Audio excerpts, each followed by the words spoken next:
Presiden Prabowo Subianto mengundang para pemimpin lintas generasi ke Istana Kepresidenan Jakarta. Presiden ke-7 RI Joko Widodo dan Presiden ke-6 Susilo Bambang Yudhoyono hadir untuk memenuhi undangan Presiden Prabowo. Selain itu hadir pula Wakil Presiden ke-10 dan 12 Yusuf Kala.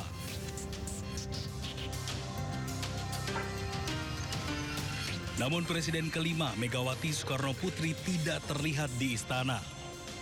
Menurut Sekretaris Kabinet Teddy Indrawijaya, pertemuan ini membahas sejumlah isu termasuk geopolitik.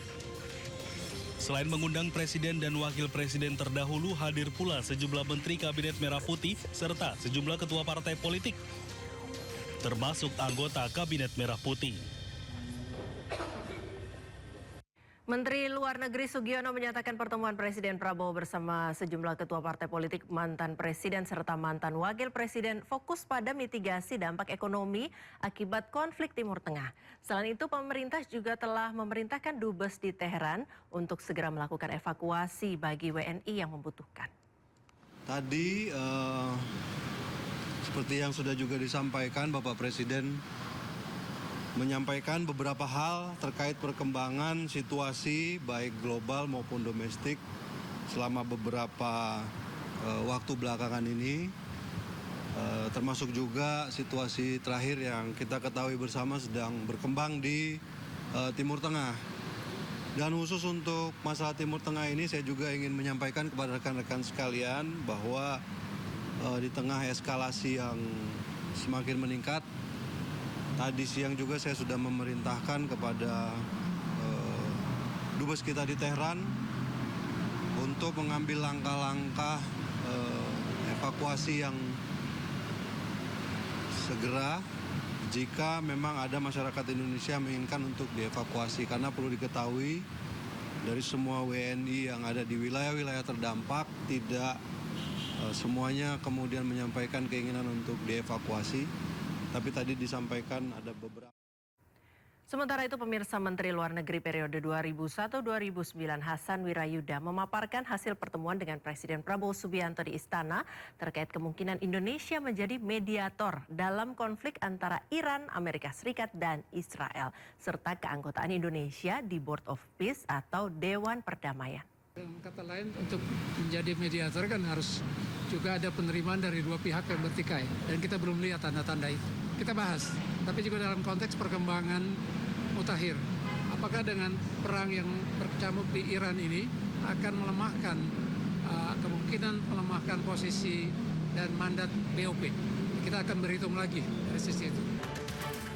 Pemirsa, Bupati Pekalongan Fadia Arafik tiba di Gedung Merah Putih KPK. Kedatangannya ini usai terjaring operasi tangkap tangan atau OTT. Fadia dan sejumlah pihak yang diamankan tiba sekitar pukul 10:23 waktu Indonesia Barat. Namun mereka tidak diturunkan di depan gedung sehingga belum diketahui berapa jumlah orang yang terjaring OTT. Sebelumnya KPK melakukan operasi tangkap tangan di wilayah Pekalongan, Jawa Tengah. OTT yang menjaring Bupati Pekalongan ini telah dikonfirmasi oleh juru bicara KPK Budi Prasetyo.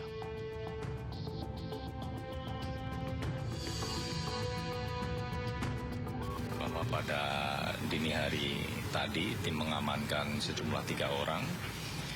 Salah satunya adalah Bupati Pekalongan dan 2 pihak lainnya yang merupakan orang kepercayaan dan juga ajudan dari Bupati. Para pihak diamankan di wilayah Semarang, kemudian pada pagi hari ini ketiga pihak dimaksud langsung dibawa ke Jakarta untuk dilakukan pemeriksaan lebih lanjut.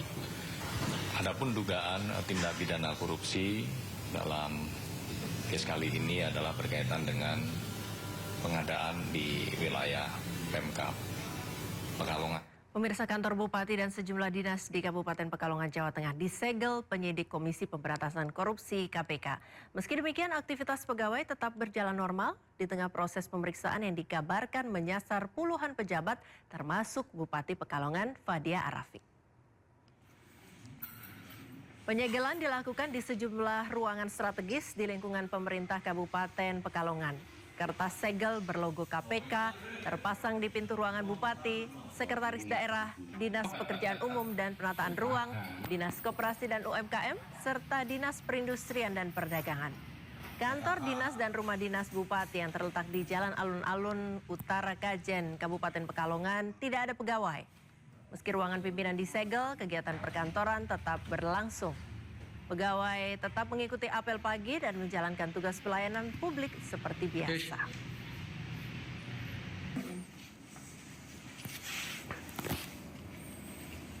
Ya, pemirsa, KPK membawa 11 orang terkait OTT Bupati Pekalongan Fadia Arafik ke Gedung Merah Putih Jakarta. Mereka dibawa menggunakan bus pariwisata. Ya, inilah momen saat 11 orang yang terkena OTT tiba di gedung KPK Jakarta usai dibawa dari Pekalongan, Jawa Tengah pada Selasa malam. Mereka yang ditangkap KPK terdiri dari unsur ASN dan swasta. Salah satunya adalah Sekda Pemkab Pekalongan. Juru bicara KPK Budi Prasetyo mengungkapkan operasi tangkap tangan yang menjaring Bupati Pekalongan Fadia Arafik terkait pengadaan barang dan jasa outsourcing di sejumlah dinas setempat. Hingga kini mereka yang diamankan masih menjalani pemeriksaan di Gedung Merah Putih KPK Jakarta.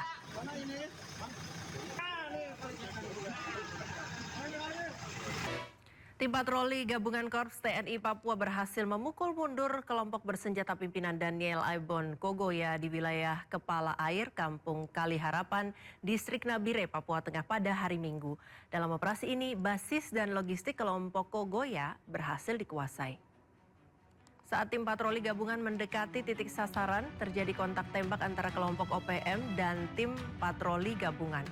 Akibatnya kelompok tersebut terpukul mundur serta meninggalkan perlengkapan operasional di lokasi. Penguasaan medan oleh tim patroli gabungan memaksa kelompok tersebut melarikan diri ke wilayah hutan sekitar. Dari lokasi yang telah dikuasai, tim patroli gabungan menyita dan mengamankan sejumlah barang bukti berupa ratusan butir amunisi dan magazine, alat komunikasi, uang tunai, serta atribut dan perlengkapan lapangan kelompok bersenjata.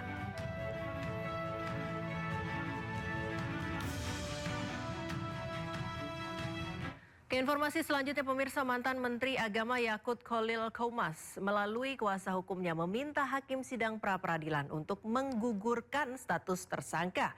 Yakut ditetapkan sebagai tersangka oleh KPK pada kasus dugaan korupsi kuota haji.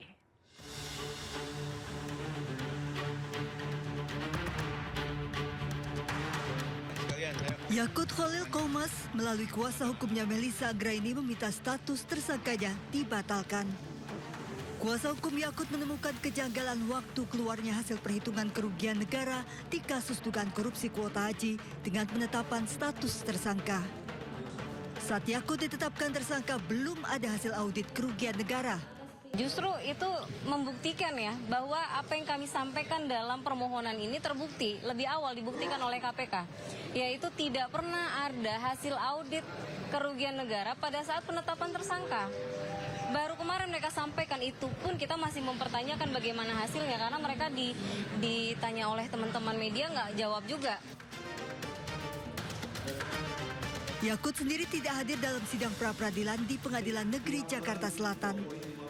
Sementara sejumlah petinggi PBNU terlihat hadir, di antaranya Wakil Ketua Umum PBNU Kiai Amin. Dari Jakarta, Tim Liputan iNews melaporkan.